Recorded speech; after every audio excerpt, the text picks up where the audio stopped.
বিলোনিয়ায় পথ দুর্ঘটনায় গুরুতর আহত হলেন ২০ বছরের যুবক অনিক পাল। শনিবার সকাল 10:30 নাগাদ রাজনগর বিলোনিয়া মূল সড়কের বনকর মুহুরী নদীর উত্তর পাড় এলাকায় একটি বাইক ও মালবাহী জিটু গাড়ির মুখোমুখি সংঘর্ষ হয়। জানা গেছে অনিক পাল নিজের বাইক নিয়ে বিলোনিয়ার দিকে আসছিলেন। সেই সময় বিপরীত দিক থেকে আসা একটি মালবাহী গাড়ির সঙ্গে তার বাইকের সংঘর্ষ ঘটে।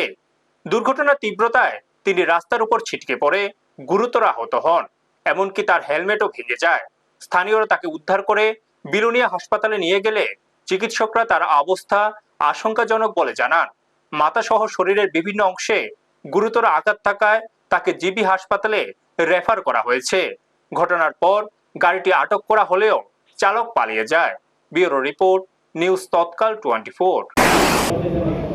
এখন যে একটা বাইকে অ্যাক্সিডেন্ট করেছে, মেনলি বাইকে অ্যাক্সিডেন্ট হয়েছে। তাদের 20 বছর বয়স, নাম অনিক পাল, নর্থ মানে উত্তর ভারত থেকেও আসছে। বাড়ির লোক তো কেউ আসছে না, অন্য মানুষই নিয়ে গেছে। তাই মেনলি মাথাতে আঘাত পেয়েছে, মাথার হাত ভাঙছে।